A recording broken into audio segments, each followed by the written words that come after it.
So I would love an answer to the question, who pays my medical bills if I am injured in a slip and fall? Sure, that's a great question. It comes up all the time. There's a couple different things to know about when you are injured on somebody else's property. Um, sometimes people will have insurance on their property that includes med pay coverage. And what that means, usually they'll have five or $10,000 in med pay coverage. And what that means is that if you get hurt, have a slip and fall at a store, or at the mall or at an office building. And if they have med pay coverage, that means that they will pay some of your medical bills, regardless of whether it's their fault or not. No matter how you got hurt, no matter why you got hurt, med pay coverage will pay some of your medical bills. But in terms of making a claim for pain and suffering and for your injuries, just because you get hurt or slip and fall or trip and fall on somebody's property doesn't mean it's their fault or doesn't mean that it's their responsibility. You have to prove that they were in some way negligent. Let me give you an example. You're walking down the aisle in a Walmart and you're not paying attention, but 20 seconds before you walked by, there's another customer who's had a soda and they spilled it on the floor. And then 20 seconds later you come and you walk on that soda and you slip and you fall and you get injured.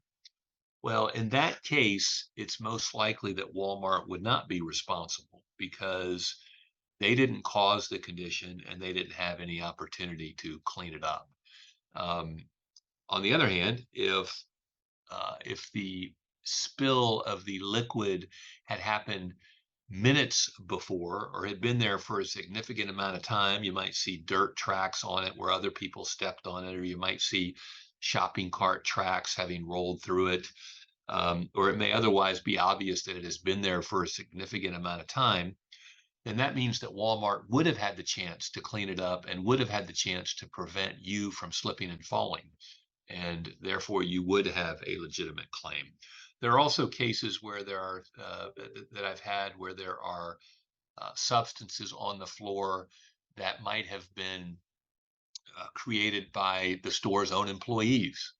And obviously, if an employee is going through with some liquid or some sort of substance, and he or she drops it on the floor, um, it doesn't matter how long it's there. If you trip and fall or slip and fall on it, then it's most likely going to be the store's responsibility.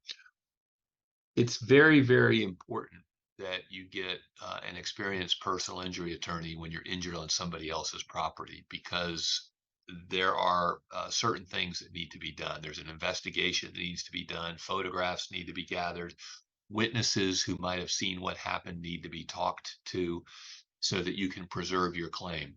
A letter needs to be sent to the store for video.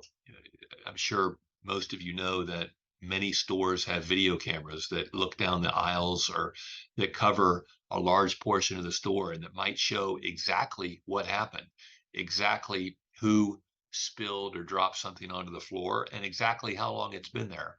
So it's very important that you ask the store to preserve any video that they have of the incident. So there are a lot of moving parts in a case where you're injured on somebody else's property, and I highly recommend that you contact an experienced personal injury attorney as soon as possible to discuss your claim.